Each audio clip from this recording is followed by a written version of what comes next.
you acknowledge that there's been no starvation, correct? No. You don't acknowledge I don't acknowledge that. Where are the videos and images of the starving Gazans? Well, I've seen a lot, but you would dismiss them all as fakes. The UN says there was starvation, but you guys don't believe a word the UN says. The other official bodies say there was starvation. You don't want to hear a word they say.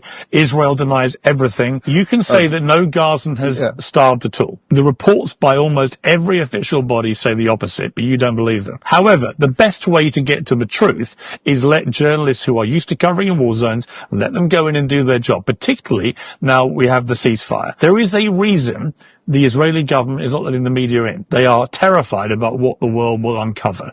I just think that's just... Well, let them in. I just think... There's one way to find out. A lot of them look fat. They have fresh clothes I've and seen fresh lots haircuts. of images of Palestinians looking hungry. Yeah. And you wouldn't dispute that 20,000 plus children have died, right? So whose fault is that? I mean... You don't honestly think that life for a young Palestinian kid in Gaza in the last 2 years has been anything but utter hell-y. I do believe the 3-month blockade earlier this year was a criminal blockade.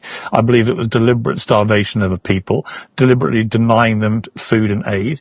If you has any other country in the history of the world been told to feed the people that are killing it? If you look at the Geneva Convention, actually, but then no other country in the world has the control that Israel has over Gaza, right? Well, which again is a whole separate issue. Show me another moment in the 75-year conflict where the response has been to kill 60 times as many people, and where you have hang on, let me finish. Where you have a government with people like Smodrich and Ben-Gvir who begin publicly, openly talking about ethnically cleansing all the Palestinians from Gaza, about annexing the West Bank, about taking complete control of all of it, to the point that Donald Trump had to step in and say that is not happening.